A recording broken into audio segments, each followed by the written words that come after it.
We got a second special guest in the house, the one and only Vladimir Jean-Gilles. What's going on, brother? Thanks for having me. Cassie. Yes. Pretty much, Vlad, tell us who you are and what you do to our audience. Yeah, well, I do a lot. Actually, so I'm Vladimir Jean-Gilles. I am an editor at JustAskVlad magazine. I am a film critic for CBC Radio, CBC All In a Day with Alan Neal. I also do film segments on CTV Morning Live, and I'm a cultural commentator as well. So all in one. All in one. Yeah. And so tell us about your journey. How did it all begin from your high school days to now? How did you get into that? That's funny because from my high school days, like I was doing something completely different. I was actually making music with Jeff Salmon. That's like because Jeff and I go way back, and I don't know, just because like my interest in things have like it kind of diversifies a lot. So I'm into music, I'm into movies, I'm into literature, and all sort of different things, you know. So for me, it was always really hard to pay attention to one thing in particular. But the fact that I kind of had a foot in different area of art kind of gave me the interest of talking about it and discussing the different subjects that you can find in art. So throughout my high school years, I remember discovering films that I didn't know had impacted me. Because the things that when you're a teenager, things impact you in a very different way, right? Mm-hmm. And when you become an adult, there's some things that you rewatch and you're like, oh, now I understand that under a different light, I see that under a different light. So that's when I realized how much movies impacted me, mm-hmm. and my attention kind of drove towards cinema after that, you know. So that's kind of how it all went there. So my question for you, Vlad, is just on talking about like how movies impact you. Yeah. Tell me how you watch a movie. But okay, as a critic or as a fan, you mean like both, right? Because let's say if I go to the movies with Vlad, right? Yeah. How do you watch movies? Okay, first thing I was trying to do, because the thing you got on sense that no movies ever surprise me. I am in the business. Because I'm in this business, I have to know 2 years in advance when the movie's getting made. So I usually have So you know about Bad Boys 3?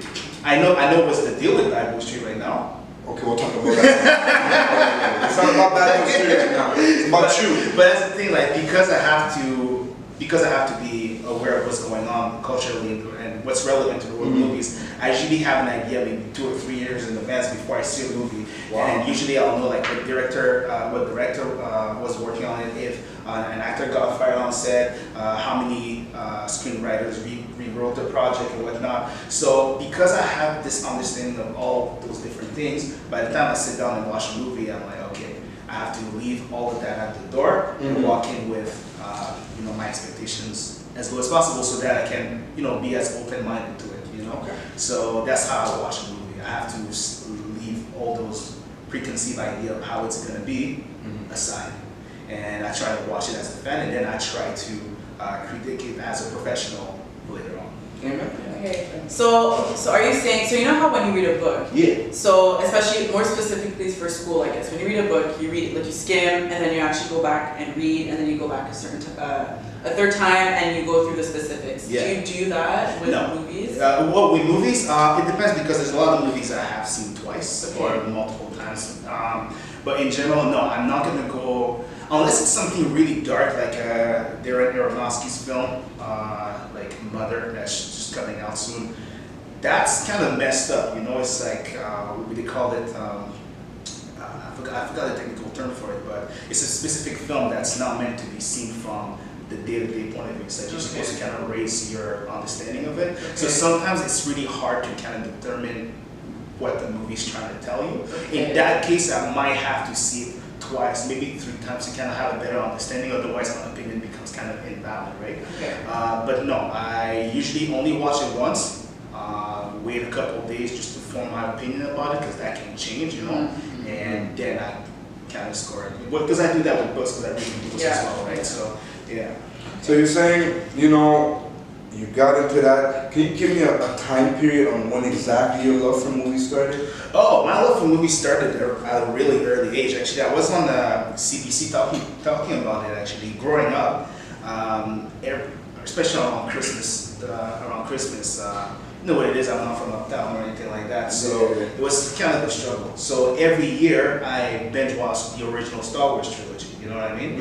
And as a film fan, Star Wars is arguably, whether you're into that genre or not, it's arguably the most important film for cinema in terms of visual effects and what it gave to the Because it's the first, It's right? the first big blockbuster in 1977, and for its time in the era, like I wasn't born in 1977, I'm younger than that, but for its time, when you compare it with, you look at a movie like The Godfather that came a little after, and you're looking at the visual, the cinematography, you realize that Star Wars was so far ahead of its time. Now we're looking at it from we kind of take it for granted because the visual effects are what they are now. But you look at the time, and it's like it was unbelievable.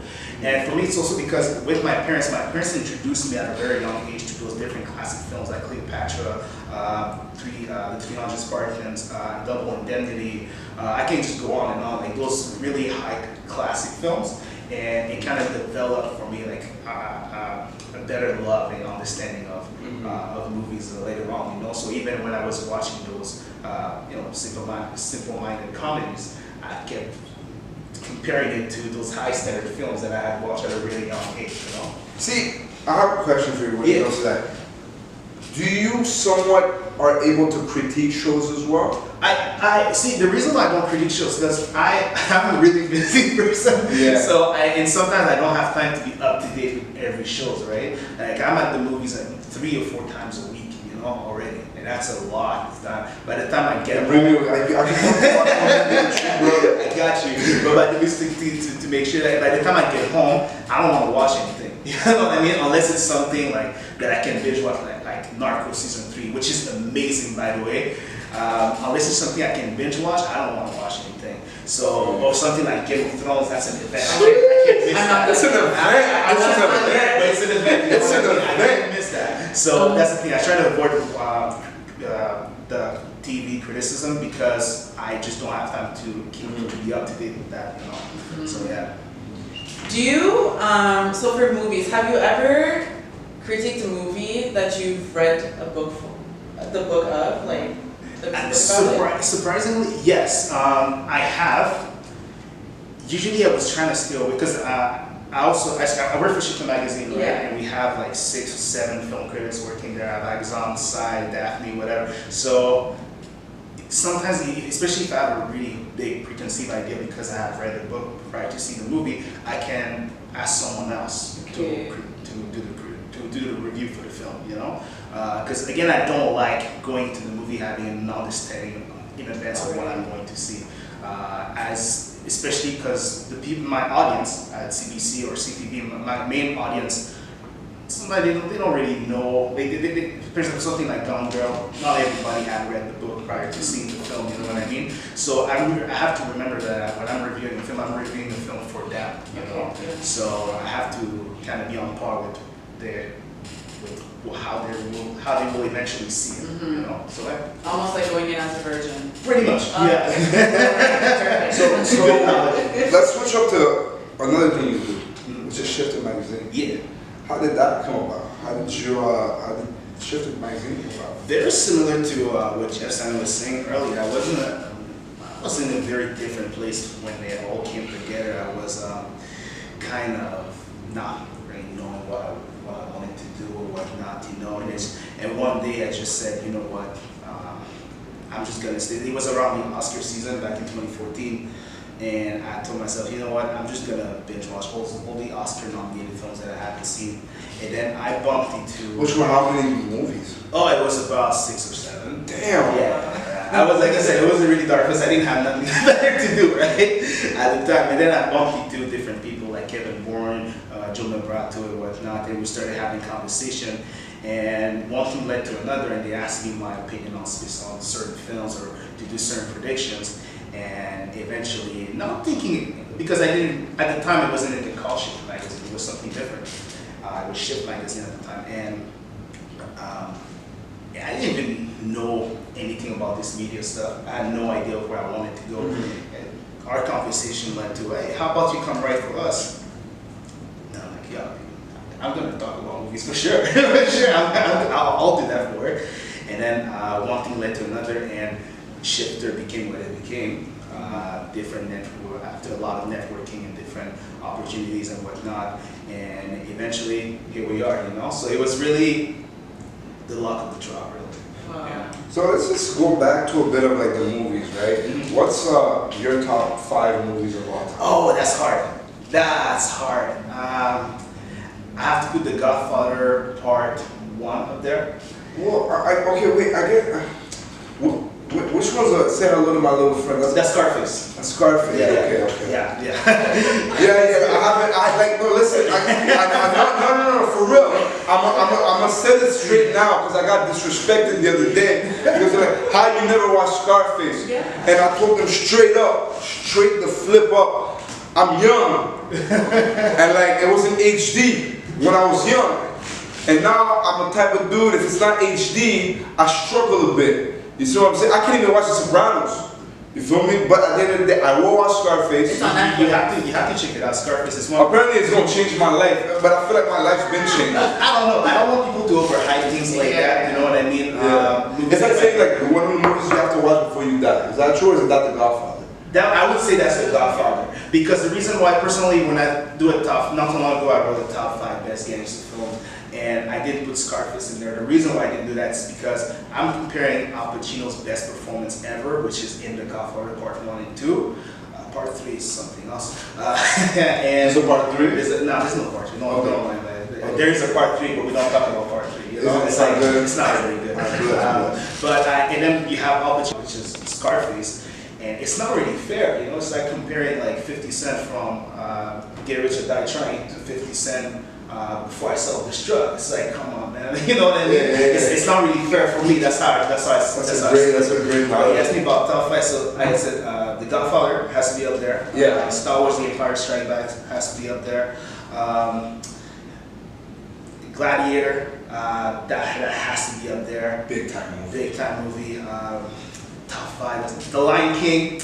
Listen, if you remove all the lines and you replace them with real people, you have a movie about a man who has to struggle to rediscover his identity as a king and lead his people. That's a dope movie. Do you think they would do that like live adaptation? They are doing a live action Lion King movie with Jon Favreau, the man who directed the Jungle Book.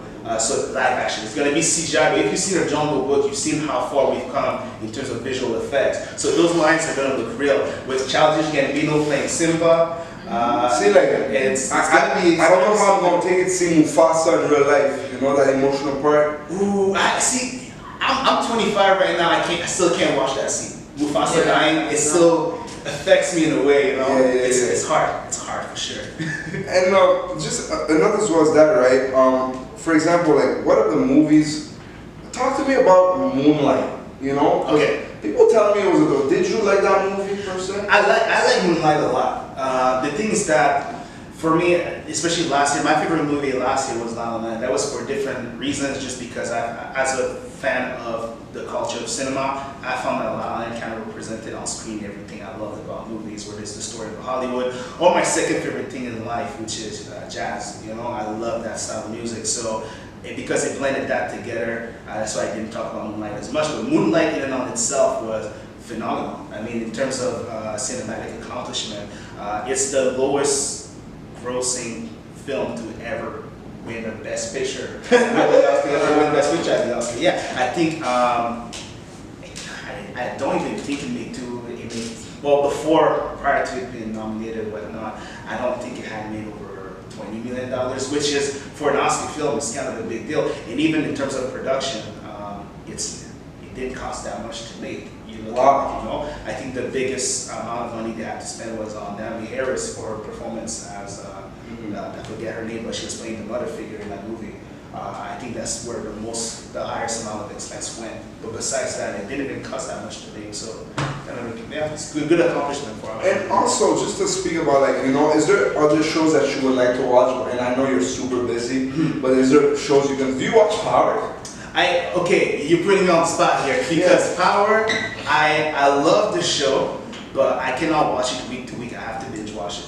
So I wait for Power to be done and then I watch it. So I'm not up to date with Power. But I can tell you two things. I don't like Angela. Maybe that was because I haven't seen the last season. I'm not up to date, but we'll see where that goes. You know? Okay. But Power is a show I really want to. How to Get Away with Murder. I never watched it, but I know you already told me. No, Vlad, I'm telling you, let me tell you a bit about How to Get Away with Murder. What makes the show so dope is one, Viola Davis. No, of course. Viola Davis should get paid $10 million. Have you seen Fences? Viola Davis. No, with the Denzel Washington. I had to watch it. It's on Netflix. It's on Netflix. I always hesitate. No. Because I feel like, because Viola Davis is that neighborhood, in that movie, I don't want to spoil it to you, but she's that neighborhood mom. You know, in our communities, there's always like that one, either father figure or mother figure, who's that figure for everybody. True.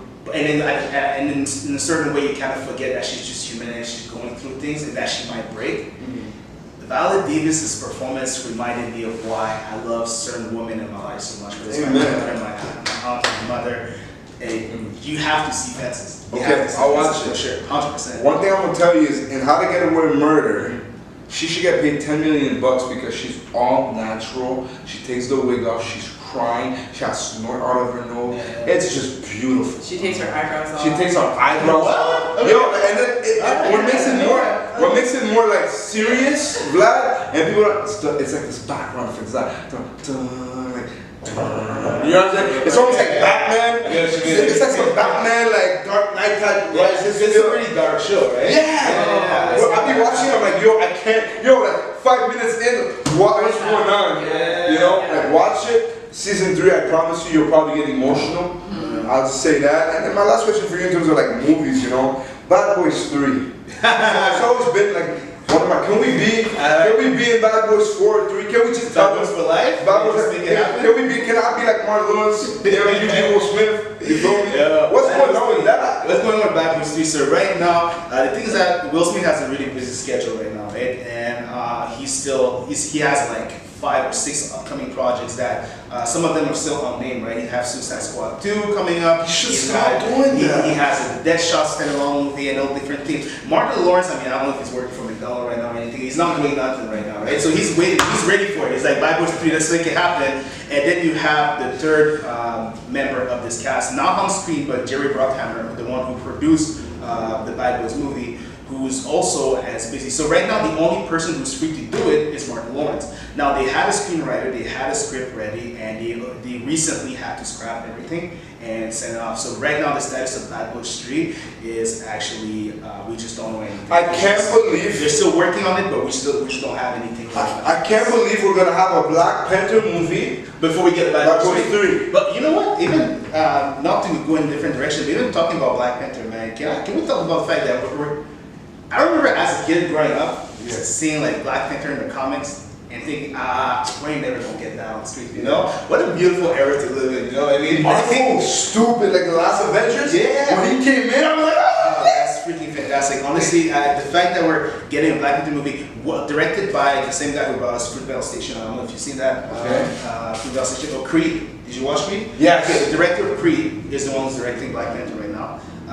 Michael B. Jordan is in it because they've always worked together. You have Lupita Nyong'o joining Forrest Whitaker, Naomi Harris, just a bunch of dope Black actors, and you're just seeing that. And don't let me catch none of you watching this movie illegally. I will snitch, yo. Everyone get together. It's less than $20.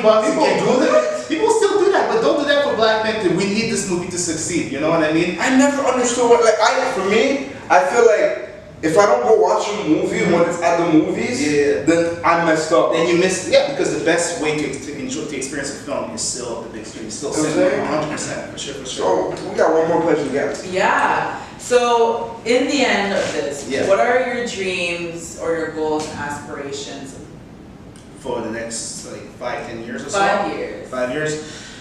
Right now, I've just got to a level where I'm comfortable doing what I do. Actually, I've been getting a lot of success thanks to a lot of old followers I have, everyone who support me, my friends, my family. So until maybe last year, I was doing this or going. I went in blind, having no idea. So right now, it's just a matter of networking. I want to be able to develop more connections with the people in the industry, whether it's in Toronto or in LA.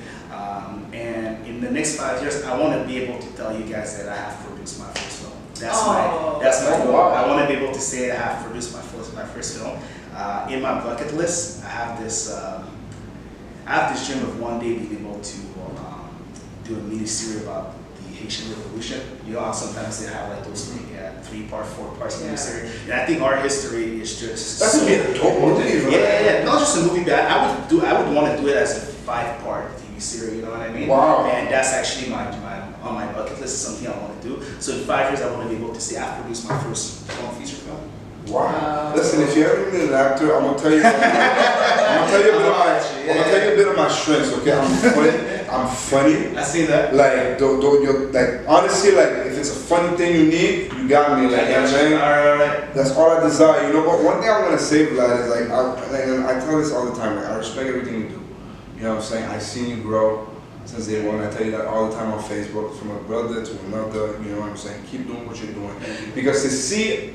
People don't understand, right? Like, to see another Haitian man doing what he's doing, you know what I'm saying? And to be in the lane that you're in, it's amazing. You feel me? And this is an inspiration. Like, you inspire me, you inspire Cassie, you inspire probably my little brother, you know what I'm saying? He just probably doesn't know it yet because he's a little millennial kid.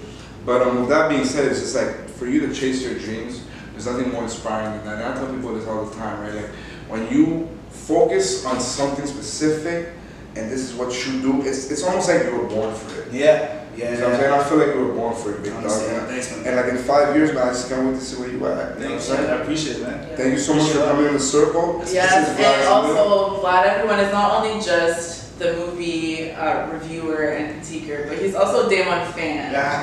Day One fan, Day One supporter. So thank you for your support, your advice.